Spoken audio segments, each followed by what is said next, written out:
Payg'ambarimiz alayhissalomning hadislari do'stlik haqida. Rasululloh alayhissalom aytdilarki, inson do'stlarini dinida bo'ladi. Kimni do'st qilayotganligini bir qarab qo'yinglar dedilar. Bu nima degani? Tepada aytib o'tdiki, inson umuman tug'ilib shakllanayotgan ham ruhan, ham jismonan, ham aqlan, ham iymonan endi shakllanib o'sayotgan yosh avlod o'sha informatsiya yig'adi hayotdan yig'adi.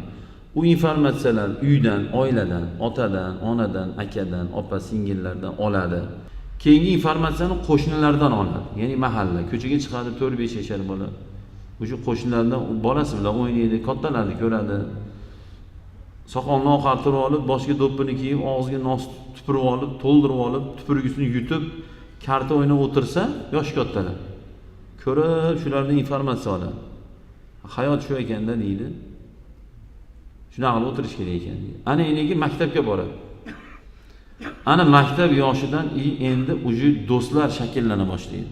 Sinfdosh, o'qishga kiradi, kursdosh, ishga kiradi, kollektiv. Shuncha Rasululloh aytibdilarki, odam do'stlarini dinida bo'ladi, kimi do'st qilayotganiga qarab qo'ydi dedilar.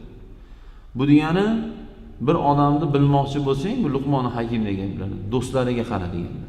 Do'stlari narkosh, alkash, dorda taydan qochgan, qimorvoz, fohishaga boradigan bolalarni, u bola bilan oshna bo'lmang, kuyov qilmang u bolani. Quda bo'lmang u bilan. Nimaga? Agar haqiqatdan ham yo'q, u yaxshi bola-ku desak, yaxshi bola-chi, uni bolalar bilan oshna bo'lmaydi. Yaxshi odam yomonlar bilan oshna bo'lmaydi. Yomon odam yaxshilar bilan oshna bo'lmaydi, o'tira olmaydi. Ko'rishi mumkin, to'yga birga borishi mumkin, lekin osh qatiq bo'lib, doimiy birga osh yeb yura olmaydi, do'st bo'la olmaydi doimiy. To'g'ri, tanishlar bor hammada, yomonlarning yaxshi tanishi bor, yaxshilarning yomon tanishi bor. Tanish boshqa narsa, do'st boshqa narsa. Shuning Rasululloh aytdilarki, shu o'rtoqlaringni dinida, yo'lida bo'lib qolasan. Shuning uchun kimni o'rtoq qilayotganini bir qarab qo'y dedilar.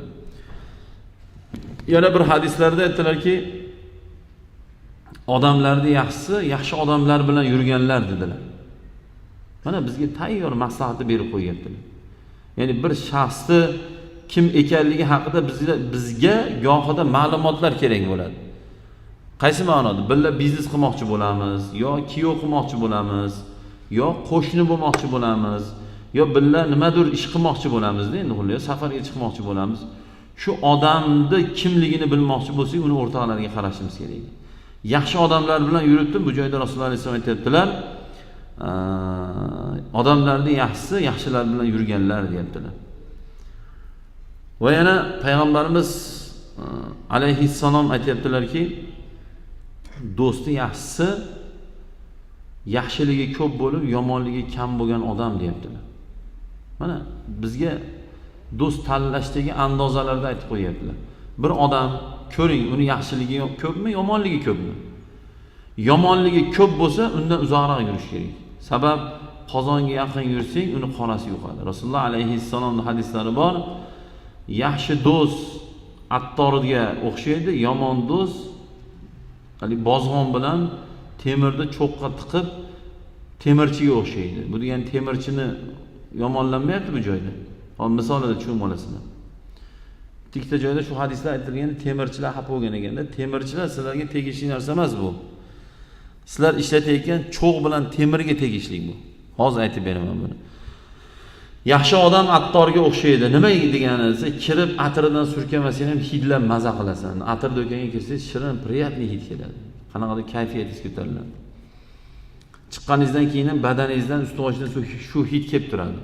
Yomon odam o'sha temirchini do'kaniga o'xshaydi. Nimaga desa, kirsang deydi, biror joyga cho'g' tegib kelsa kuyasan deydi.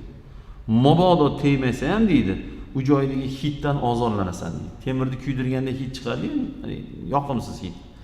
Shuning uchun yaxshilar bilan bo'lgan, yaxshilarning yonida yurgin, doim xursand bo'lib yurasan degani bu degani. Yana payg'ambarimiz alayhissalom aytdilarki, sen yaxshilarga yaqin yurgin, sen ulardan bo'lasan. Yomonlardan uzoqda yurgin, sen ulardan qutulasan degan ekan. Qarang.